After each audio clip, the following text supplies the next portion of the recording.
One of the first things I do in terms of executive order if I win will be to sign a strong statement that will go out to the country, out to the world, that anybody killing a policeman, policewoman, police officer, anybody killing a police officer, death penalty. It's going to happen, okay? Can't go. We can't let this go. We can't let this go.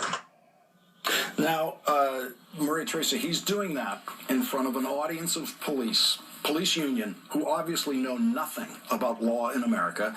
All death penalties must be legislated by Congress. We do have federal death penalties. We do have some federal death penalties for killing law enforcement officers already. No one in that room seems to know it. Impossible for the president to institute a new death penalty. He gets applause from it. Total lie.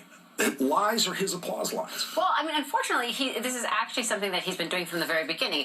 Do you remember when he was talking about this idea that he was going to implement a tax on people that basically took their jobs offshore, and he was going to give people money when they came back into? I mean, it's one thing after the other, and the fact for a long time, folks have been complicit and basically laughed at him, but now he's actually getting traction. He's getting traction in a place where people are not only saying, not only can he not do this legislatively, people are starting to actually get hurt as well. My question for you is it a lie if he doesn't know? No, that's right. He's an ignoramus, so let's get this straight.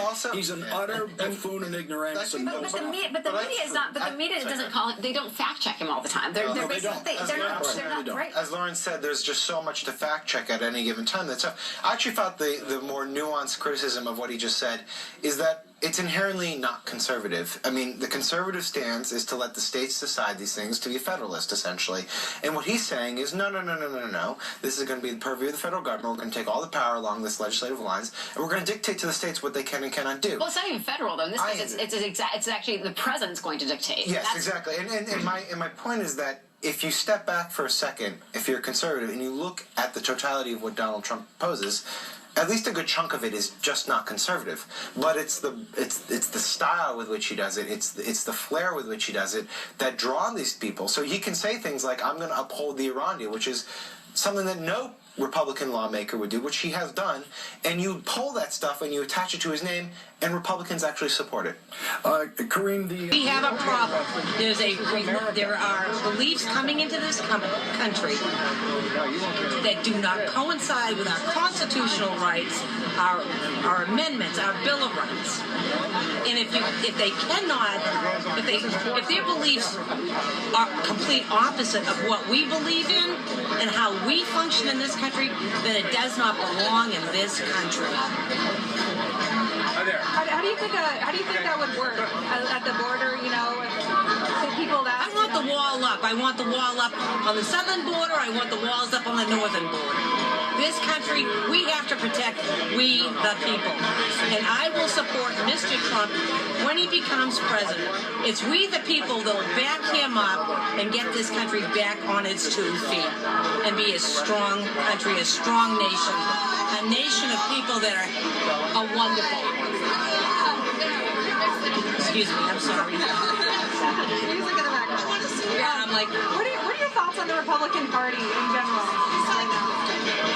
I was a registered independent. I switched right over to the Republican Party. You're not a total Trump diehard necessarily. No, but I'm supporting him, and I'm supporting what I believe he meant when he said, ban Muslim immigration. I don't believe he's a racist. I think he was talking about, that we need to step back and re-examine the vetting process and get it right. We're getting it wrong.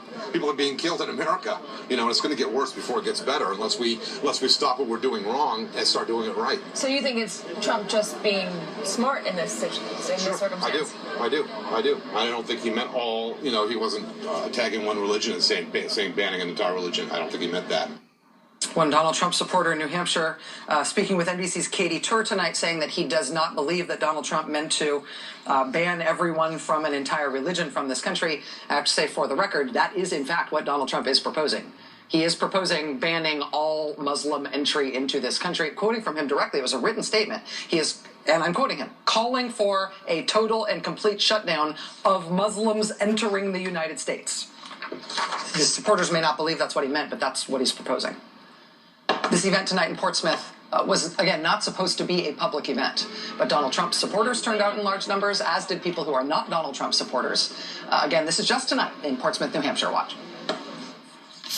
What brings you out here today? I'm here just to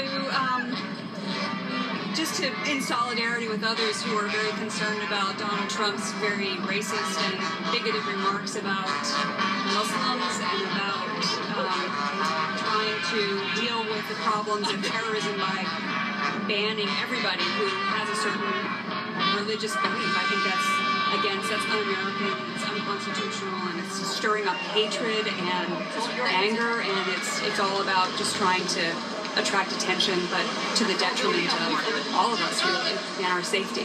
Why is it important to get out here and be on the street with a sign and be visible rather than... I guess I just feel that I need to be with people who stand for caring and love and the values that I believe in, and I don't want to be alone sitting in front of the TV watching this. I want to be part of a movement that's standing up and saying we need to do something to speak the truth about what America is really about. It's not about hatred. That's not an American value. What brings you out here today? I'm tired of listening to Donald Trump spout off hatred, anger, fear-mongering among people, ruining America. Just can't stand listening to it anymore. My Muslim friends, my African-American friends, my Hispanic friends, it's exhausting. It's not okay. It wasn't that long ago that the Irish people were the pariahs. Who's next? My family's been in this town since the 1600s. If anyone should go, it should be him, not us. He needs to leave. If anything, he's not welcome in my town. Portsmouth. One thing that's interesting to note is he sort of did try to do a positive story last week and roll out the endorsement of these black pastors, and it basically backfired and didn't give him the kind of attention he wanted.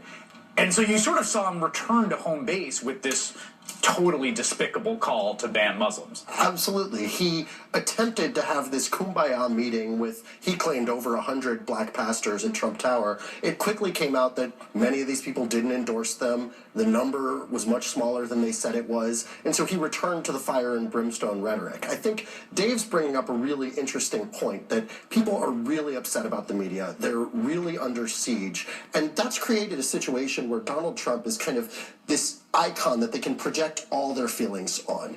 He's coming out, he's saying that the government's attacking us, so nothing else he's ever said matters. Right. Because he's the guy willing to take on the government. And keep in mind, in the polling we have, American trust in institutions is at essentially a 40-year low. It's never been lower. One important point I think we should make, though, I don't think this totally isn't racial. I think some of the reaction we're seeing to the Obama administration is coming from people's racial and nativist fears. Yeah. All right, Dave. The very definition of bigotry is taking the actions or traits of a few people of a race or faith or creed and generalizing to all of them. American politics and, frankly, American media are currently in the grip of a deep-seated bigotry. Donald Trump sure as heck isn't helping, but let's not fool ourselves into thinking he is the cause, because Donald Trump had nothing to do with this story. And I'm sure the countless editors and writers who pass it along don't think of themselves as bigots, but they unambiguously aided the worst kind of bigotry. And every last one of them should be ashamed. Worked for the George W. Bush Justice Department. For years, he's been working for the Treasury Department, and his specialty is stopping money from getting to terrorist groups like Al-Qaeda and Al-Shabaab in Somalia and ISIS. He is our government's go-to specialist when it comes to tracking and stopping terrorist financing. Back in April, he was nominated by President Obama to become our nation's Undersecretary of the Treasury for Terrorism and Financial Crimes. Nominated in April. Since then, it's been, well, almost 250 days and nothing. Zippo. They held a confirmation hearing on him in September, at which point the Republican chair of the Banking Committee holding the confirmation hearing said that he seemed like he was eminently qualified. But since then, nothing. Nothing. And yesterday, Ohio Senator Sherrod Brown. Joining us now is Ohio Senator Sherrod Brown. Senator Brown, thank you very much for being here. I really appreciate your time tonight. Thanks for doing the story. This feels to me like something on its merits that is utterly nonpartisan, utterly non-controversial. I've heard no objections to Mr. Zubin, either in terms of his biography or his past performance. Is there any substantive objection? And if there isn't, why isn't this happening? Now, you said it exactly right, Rachel. Eminently qualified, according to Chairman Shelby. No objections to him personally that I've ever heard. I've started with the Bush administration. I don't know which political party he is.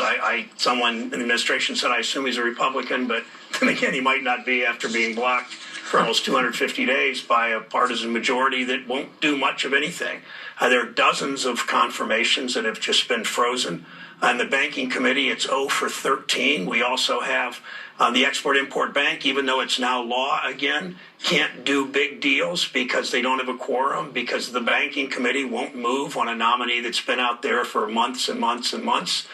Same story, and the most amazing one, though, is Adam Zubin. This gentleman is qualified. He's not partisan in any way. He's the guy, as you say, that's in the right position to choke off ISIS.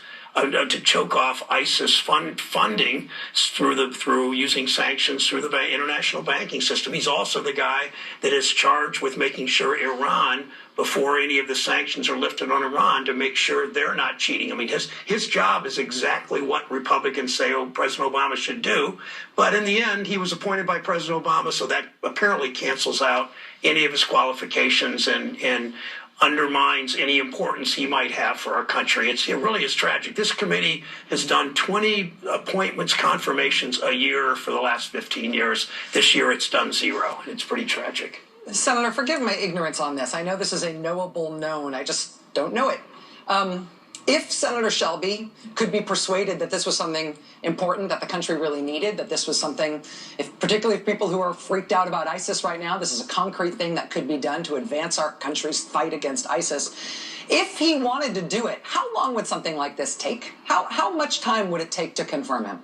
Well, we have confirmed it could take 2 minutes. I've seen literally many committee actions when there's agreement, particularly confirmations. During a vote, we go off the floor of the Senate 30 feet away into a room called the President's Room. You go in and sign or put your hand up, you confirm, you move. We could do it in committee, then it could be done by UC on the floor. In fact, yesterday, I went to the floor with a nomination for Mr. Zubin and a number of others, 5 others in different agencies, and I asked for unanimous consent to just move it out of committee, put it on the floor, confirm, right like that. Each time Chairman Shelby stood up and said object. If he had not objected, if he had not been out there and objected, then the nominations would have been confirmed in a matter of, I was on the floor maybe 11 or 12 minutes with 6 nominations. They all could have been done. So this is by design. This is their effort. This is what they are doing. They don't want President Obama to be able to accomplish much of anything. It's ambassadors. It's all kind of officials dealing with terrorism, dealing with foreign affairs, and dealing with domestic issues. The Export-Import Bank, every time Senator Shelby objects, it costs Americans jobs, good-paying manufacturing jobs that will lead to exports, and it's just terrible policy, but I guess they don't want the president to get any credit for anything. Senator Sherrod Brown, thank you for... Is tonight's last word.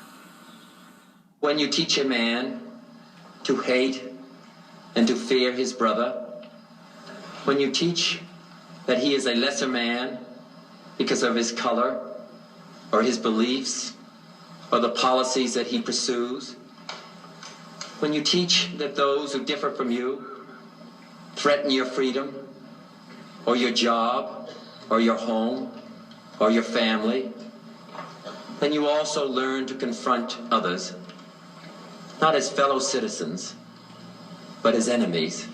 We must admit the vanity of our false distinctions, the false distinctions among men, and learn to find our own advancement in search for the advancement of all. We must admit to ourselves that our children's future cannot be built on the misfortune of another's. We must recognize that this short life can neither be ennobled or enriched by hatred or by revenge. Tonight on